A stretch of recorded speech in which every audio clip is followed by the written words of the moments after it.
Hello, Chem 2, and welcome to Chapter 3, all about stoichiometry. Um, this chapter is actually labeled Mass Relations in Stoichiometry. We're going to go a little outside of the realm of just mass relations, but question usually comes up is what is stoichiometry? Stoichiometry is that quantification in chemistry, whereas we can figure out how much stuff do we need, how much can be made, some quantity, some amount of materials to start with, to end with, how much theoretical, blah, blah, blah. It's all about how much of the materials during a chemical reaction. That's what stoichiometry is. Now, this chapter has three different sections. The section we're going to do today is simply 3.1, the mole. Then section 3.2 is mass relations with formulas. So again, we're focusing solely on what's happening with the formula. And then finally, what we're going to do is we're going to break down to quite a few videos, all the different relationships within chemical reactions. So this video series is actually going to be broken into 7 videos. This one's the mole. We'll do that one first. Then we follow with one on mass relations and chemical formulas for section 2. And then section 3, your textbook does a very, very brief quick analysis of the relationships within reactions. I'm going to break it down into 5 separate videos to try to make sure we are very thorough. This stoichiometry is probably the most important concept in chemistry as far as quantification and understanding the mathematics. So we're going to have mass to mass relationships, quantity to quantity relationships, which is what if you can't measure mass. Talk about what are limiting reactants and how to determine percent yield. And then we're going to have a dive into a couple applications. One is just general applications of stoich, and we'll do a few problems revolving around how this stoichiometry concept can be used. And then last thing we're going to do is focus on probably one of the most common stoichiometric analyses, and that's called a combustion analysis. So that's where we're going with these series of videos. So we're going to spend a little bit of time on this. Both Chapter 3 and Chapter 4 both revolve around stoichiometry. So we're going to spend a lot of time for the next few weeks just focusing on this concept of quantification of materials. So section 1 is the mole. So we're going to, in this video, talk about what is the molar mass and then how to relate moles to mass and to other things. Then we're also going to talk about moles in solution, talk about this concept called molarity. So what is the mole? So the mole, by definition, is the chemist's version of counting, the counting unit. And sometimes just simply referred to as the chemist's dozen. When you go to Dunkin', it used to be called Dunkin' Donuts. When you go to Dunkin', you go up there and you do not say, can I have 12 donuts? You go in there, you say, I'd like to have a dozen donuts. That's because at a donut shop or a bakery, they understand that their term for 12 is a dozen. In chemistry, we also have a number that designates a name that designates a number, and that is the mole.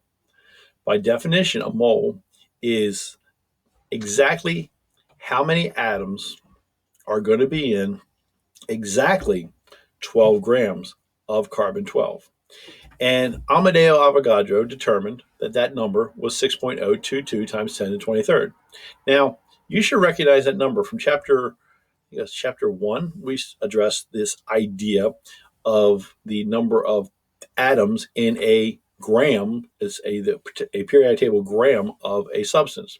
Well, this is where that number comes from. It's Avogadro's number. It is the number of particles that are in this counting unit called the mole. So we say that there's a number of particles where we count in particles, we count atoms, we count molecules, or we can count what are called formula units. The difference between a molecule and a formula unit is a molecule, when you talk about a molecule, is a covalent term.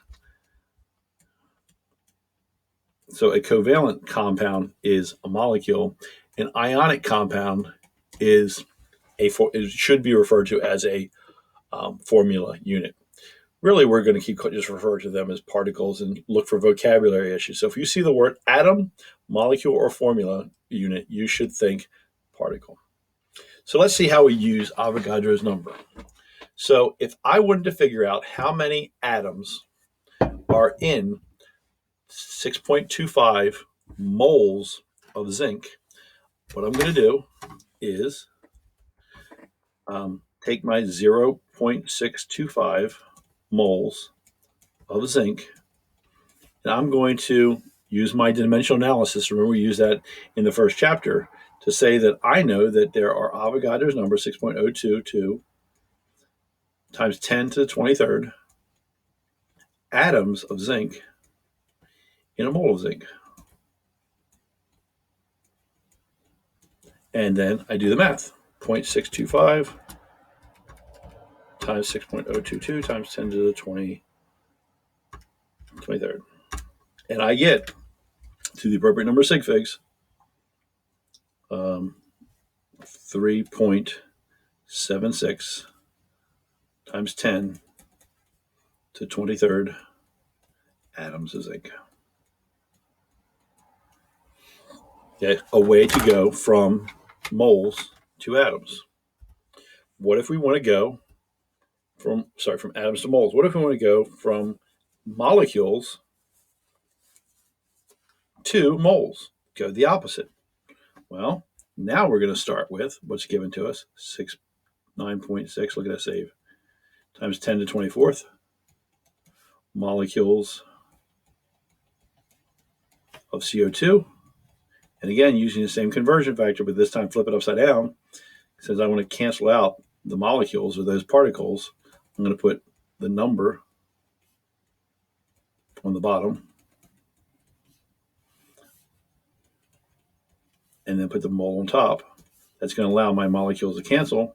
And again, do the math, 9.63 times 10 to the 24th divided by 6.022 times 10 to the 23rd. And if I use the calculator right, I get that there are, to 3 sig figs, because there's 3 there, there's 16.0 moles of carbon dioxide. So we have the ability to go between moles and molecules. Now, the reality is the mole is a concept that helps us not use actual numbers of particles. We're going to count almost exclusively in numbers of moles.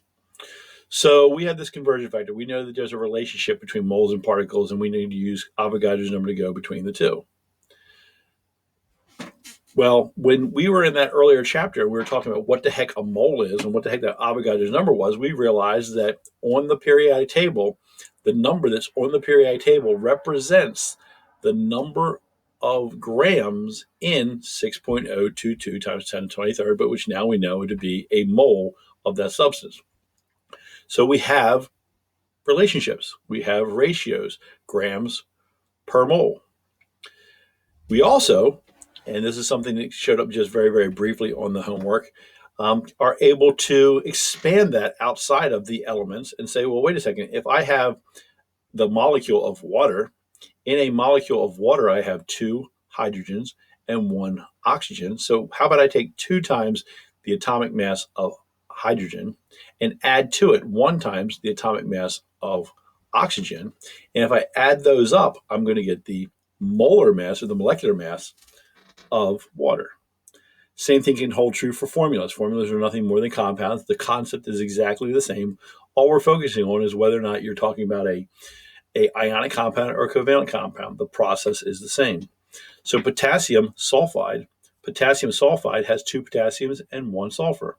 So we're going to take 2 times the potassium number off your periodic table, 1 times the sulfur number off your periodic table, add them together, and get an atomic, what's called a formula mass for potassium sulfide.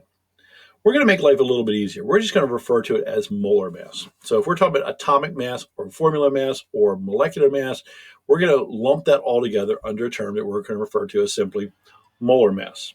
And the molar mass is a conversion factor that allows us to go between something we can measure physically, mass, and moles, counting things.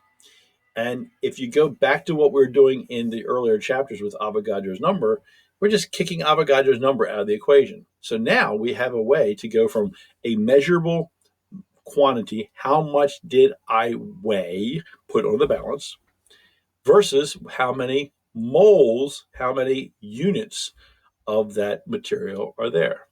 So let's see how we use it. So if I want to know how many moles are in 69.5 grams of zinc chloride, I'm going to start by saying I got 39.5 grams of zinc chloride. And from Chem Chapter 2, we should know the formula for zinc chloride is ZnCl2. And then I'm using a textbook periodic table. I'm not using the periodic table you guys have in class, so the numbers might be slightly different, but we're going to go with it. I get 35.453 times 2 plus zinc 65.39. And I get, again, with the periodic table that I have, with the significant figures I have, which is 2 digits past the decimal, is that I have a 136.30 grams of zinc chloride for every mole of zinc chloride. So I do the math there, 39.5 divided by 136.3, and I get to 3 significant digits that when I measure out my 39.5 grams of zinc chloride, I actually have 0.290 moles of zinc chloride. So I'm able to count the number of particles that are in my sample. What if I want to go the other way? Well, just as easy. If I had 9.25 moles of oxygen, oxygen is O2. Okay, oxygen is one of those Brinkelhoffs. Okay, think back to Chem 1, Brinkelhoff, BrinClHOF.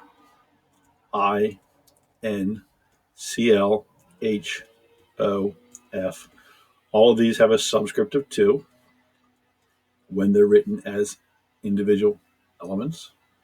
So oxygen is O2.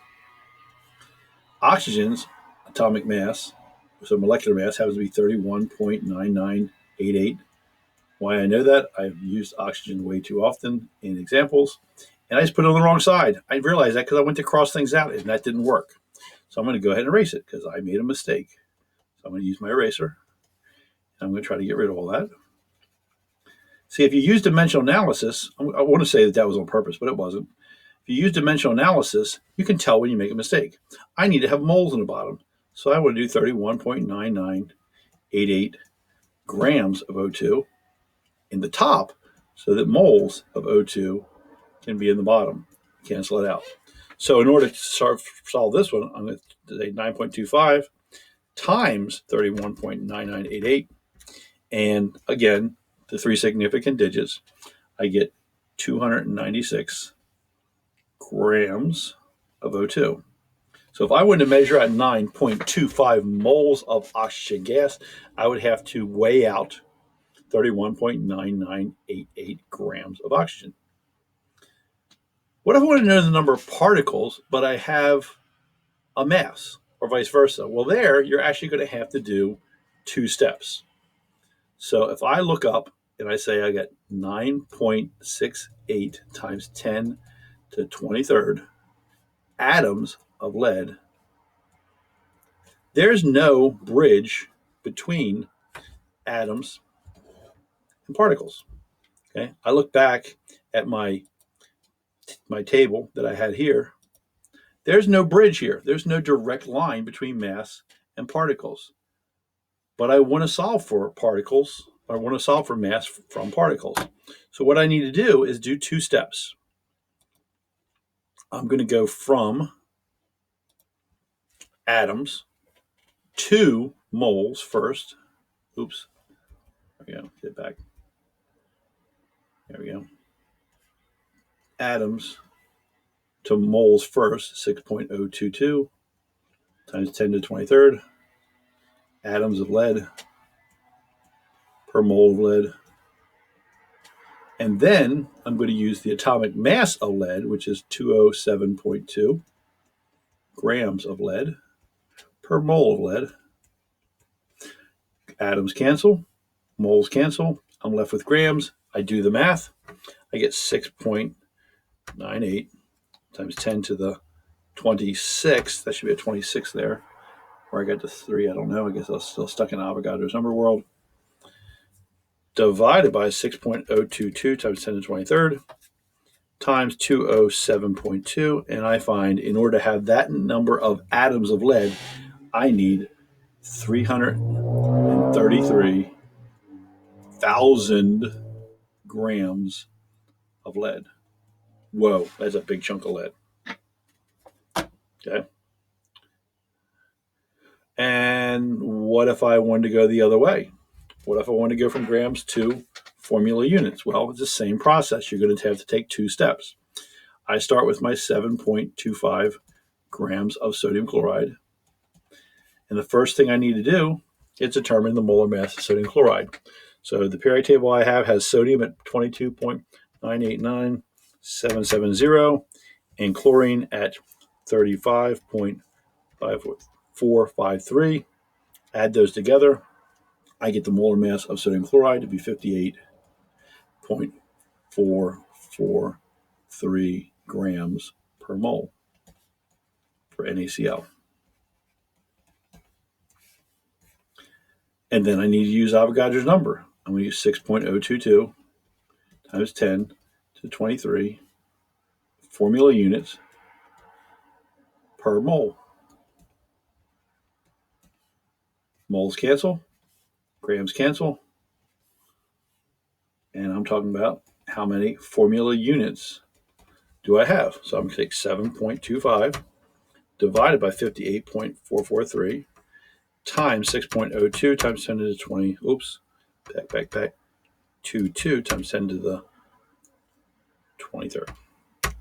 And I get, if I use the calculator right, that there are 7.47 times 10 to the 22nd formula units of sodium chloride. Okay, so you're able to go from mass to mole, from mole to particles, or between particles and mass using Avogadro's number and the molar mass. Well, we already saw one example here that was kind of weird, and that was that oxygen example. I asked you said, well, how much mass would you need for the oxygen? Well, how the heck do you measure mass of oxygen? Oxygen is a gas. So for gases, we're going to use a different conversion factor, one that is a little more convenient. And we're going to use the fact that gases, all occupy the same amount of volume as long as they're at the same temperature and pressure. So in order to standardize things in this chapter, in two chapters, we're going to change this. We're going to go over to talk about gas laws and gases at different temperatures and pressures. But for this chapter, what we're going to do is look at gases at STP. And STP stands for standard temperature and pressure. At 0 degrees Celsius, freezing point of water. At 1 atmosphere, that's at sea level.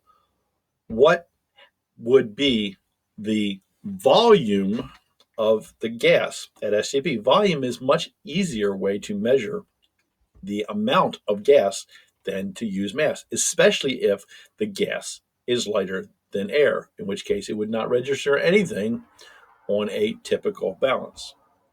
So what we're going to do is recognize that no matter what the gas is, and I got to say this, as long as the gas is a gas at STP, this will not work. This number will not work for steam. Steam is liquid water. At 0 degrees Celsius and 1 atmosphere, water is just starting to be a solid. So this conversion factor will not work unless the substance is a gas at STP. So what's the conversion factor? Well, the conversion factor is that 1 mole of a gas will occupy a volume of 22.4 decimeters cubed. Decimeter cubed is not a unit you're used to using. So what we're going to use is what is much more convenient. A decimeter cubed has been defined as a liter. So now we have a conversion factor that allows us to measure the volume of a gas and compare it to how many particles exist in that gas. So we have a conversion factor of 22.4, and we have the third leg associated with our table. We have, if it's a gas at STP, and again, we're going to branch out off of STP in a couple chapters, but right now for this chapter and next, if it's a gas, we're only going to focus at STP, then we can use 22.4 liters per mole as being our conversion factor. So let's look at an example. What is the volume at STP of 3.59 moles of carbon dioxide? So we're going to look at, come on, there it is. We're going to look at 3.59 moles of CO2. And we just said that all gases at STP are going to have a volume of 22.4 liters for every mole. So 3.59 times 22.4, and I get to 3 sig figs that my volume of this gas is 80.4 liters. I would have 80.4 liters of carbon dioxide. So I could measure the amount of gas using the volume. I could measure the mass, or I could measure the number of particles. Well, let's go back to that example earlier, a similar example. What if I had a gas and I want to know how much mass was there? Now, hydrogen is definitely lighter than air. Hydrogen is lighter than air. So hydrogen, if I were to put it into a balloon or container, would be lighter than air. It would not register a mass very easily. But I can measure the volume of hydrogen. I can put it into a balloon and measure the volume of the balloon and be good. So if I wanted to, I could go from liters to moles and then go from moles to mass. And that's what I'm going to do. 6.89 liters at 22.4 liters per mole times hydrogen gas. Let's see, 1.00794 times 2. Okay, I almost wrote that down, but was afraid to. 0.01588 grams per mole. And 6.89 divided by 22.4 times 2.01588. And I get that the volume or the mass of that gas, that 6 liters, 6.89 liters of gas, is only 0.620 grams. Not very much. Okay, so that's the way to get around and to focus on things that are either solids and you can measure, gases you can measure. The last possible scenario, also liquids will work under solids, under mass also. The last possible scenario is what if we have a solution, okay, a solution.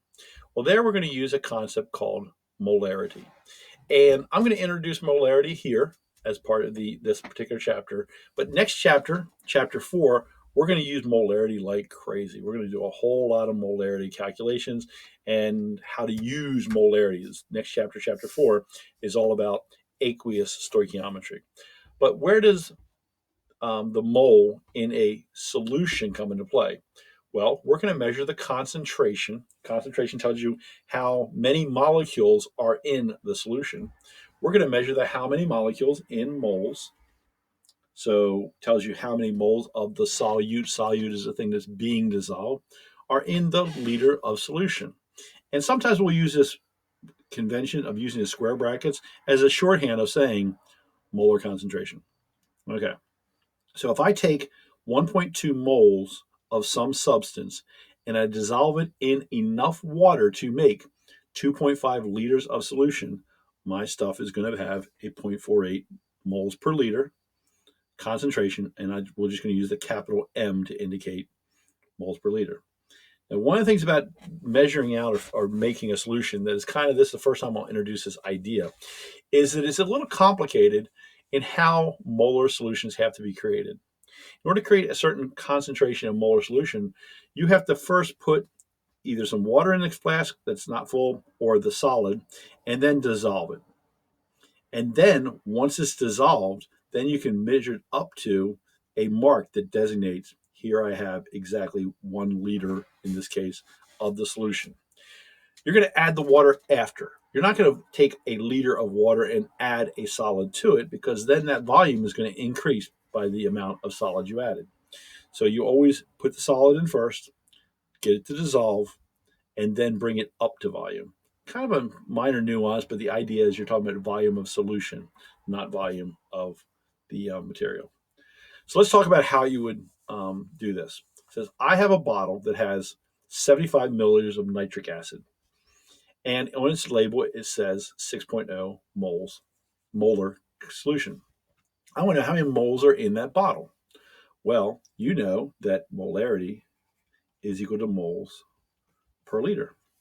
So I know the volume, I know the molarity, so I can solve for the number of moles.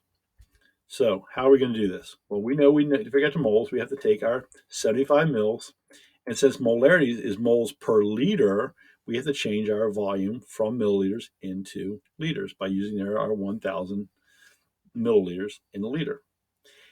That makes milliliters cancel.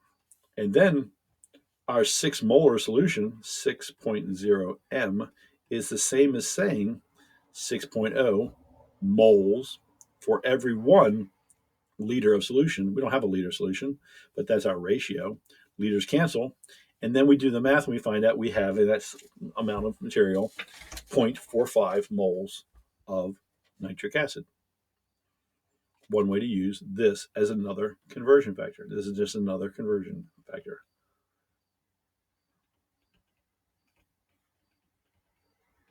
Okay. Last idea, talking about how to deal with dissolving of solids. So when an ionic solid dissolves, an ionic solid is going to dissolve. It's going to dissolve and separate into its ions. So if I take magnesium chloride and I were to put it into some water, if it were to dissolve, and we'll talk in the next chapter when they do and when they don't, but when they do dissolve, it's going to break into magnesiums and chlorines. And since there are 2 chlorines for every 1 magnesium, we're going to have 2 chlorides in the solution for every 1 magnesium chloride we started with.